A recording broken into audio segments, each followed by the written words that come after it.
नमस्कार साथियों, आप सभी को मेरा प्रेम भरा नमस्कार। मैं काफ़ी दिनों के बाद आपके साथ रूबरू होने का यह सौभाग्य मुझे मिला है। वास्तव में ये सौभाग्य मुझे काफ़ी मोटिवेशन कर रहा है और काफ़ी गौरवान्वित महसूस कर रही हूँ मैं आपके साथ रूबरू होकर, क्योंकि बहुत लंबी गैप के साथ आपके साथ रूबरू हो रही हूँ। मैं कुछ अपनी परीक्षाओं को लेकर और अपनी लाइफ से रिलेटेड कुछ चीज़ों को लेकर अपने वर्क में बिजी थी, इसलिए मैं आपके साथ रूबरू नहीं हो पा रही थी। मुझे यह सौभाग्य जो मिला है आपके साथ रूबरू होने का, आज अभी जस्ट मैंने अपनी कविता को लिखा है और आपके साथ रूबरू हो रही हूँ। तो आप इस कविता को सुनिए और लाइक शेयर सब्सक्राइब जरूर करिए। अपने देश की सच्चाई को, मेरा देश क्या है, क्यों भारत को इतना गुरूर है स्वयं के स्वाभिमान में। गुरूर तो नहीं कहेंगे, लेकिन वास्तव में गौरवपूर्ण देश क्यों है। सोने की चिड़िया ये हिंदुस्तान, विश्व गुरु की आन बान शान आज क्यों है। इसको अपनी कविता के माध्यम से मैं आपको बताना चाहती हूँ। बेशक अपने अपने देश के, हर देश के अपने अपने कुछ ऐसे काम, ऐसे न्यौछावर जरूर होते हैं जिसको हर एक देश को अपने आप में गुरूर होता है। लेकिन भारत का स्वाभिमान क्यों अलग है, भारत का गौरवपूर्ण संविधान क्यों अलग है। भारत में ऐसे किन महान पुरुषों का ऐसे जन्म हुआ जो आज भारत की ये धरती अभिनंदन की धरती, वंदन की धरती है। क्यों, इससे मैं अपनी कविता के माध्यम से आपको बताना चाहती हूँ। सुनिएगा। मैं राग देश का गाती हूँ, मैं राग देश का गाती हूँ, मैं गीत प्रेम का गाती हूँ। मैं राग देश का गाती हूँ, मैं गीत प्रेम का गाती हूँ। नमन स्वदेश को करती हूँ, नमन स्वदेश को करती हूँ, मैं जान न्यौछावर करती हूँ। नमन स्वदेश को करती हूँ, मैं जान न्यौछावर करती हूँ। जहाँ राम को मर्यादा दिखती, जहाँ हनुमान को भक्ति दिखती, जहाँ भगत को मातृ प्रेम दिखता, सुग्रीव को दीर्घ मैत्री दिखती। जहाँ गंगा यमुना त्रिवेणी, जहाँ गंगा यमुना त्रिवेणी लहरों की कलकल है सुनती, जहाँ गंगा यमुना त्रिवेणी लहरों की कलकल है सुनती। जहाँ अहिल्या को परम गति मिलती, जहाँ अहिल्या को परम गति मिलती, शबरी को नवधा भक्ति मिलती। शश्वत नमन करती हूँ, मैं राग देश का गाती हूँ, मैं राग देश का गाती हूँ, मैं गीत प्रेम का गाती हूँ। शश्वत नमन मैं करती हूँ, शश्वत नमन मैं करती हूँ।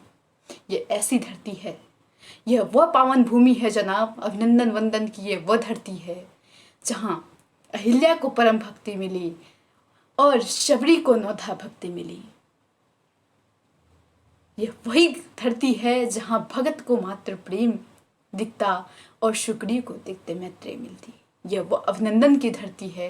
तब आज भारत केवल भारत नहीं, हिंदुस्तान नहीं, बल्कि सोने की चिड़िया के नाम से भी पुकारा जाता है।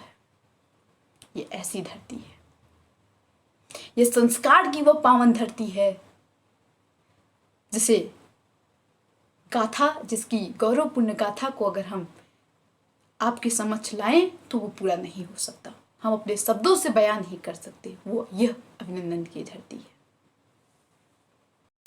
जहाँ बुद्ध को शांति संदेश दिया, जहाँ बुद्ध को शांति संदेश दिया, महावीर को ज्ञान प्रकाश दिया। जहाँ बुद्ध को शांति संदेश दिया, महावीर को ज्ञान प्रकाश दिया। जहाँ गुरबाणी सुनने को मिलती, जहाँ गुरबाणी सुनते को मिलती, जहाँ हरजत को शिक्षा मिलती, जहाँ हरजत को शिक्षा मिलती। जिस देश में ऐसे लाल हुए जो सबके पालनहार हुए, जिस देश में ऐसे लाल हुए जो सबके पालनहार हुए। बजा युद्ध का जब डंका, बजा युद्ध का जब डंका, मर मिटने को तैयार हुए, मर मिटने को तैयार हुए।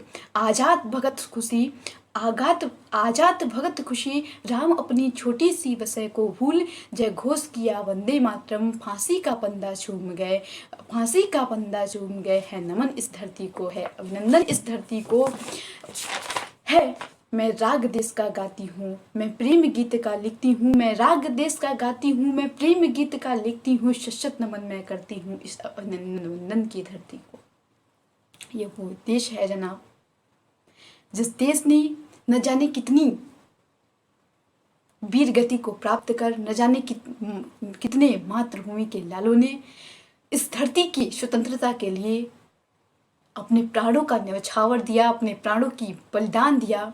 और केवल बलिदान ही दिया नहीं, बल्कि उन्होंने अपने नन्हे नौनिहालों को भी छोड़कर अपनी मातृभूमि की स्वतंत्रता के लिए, अपनी आन बान के लिए, अपनी मातृभूमि के सम्मान के लिए उन्होंने अपना सब कुछ भुलाकर मातृभूमि के लिए न्यौछावर हो गए। ये उनकी धरती है, इसलिए ये केवल भारत भूमि नहीं, इसलिए इसके नाम कई नाम से पुकारे जाते हैं। ये वो हिंदुस्तान है, ये वो सोने की चिड़िया है, ये पुनः विश्व गुरु की गाथा दोहराएगी।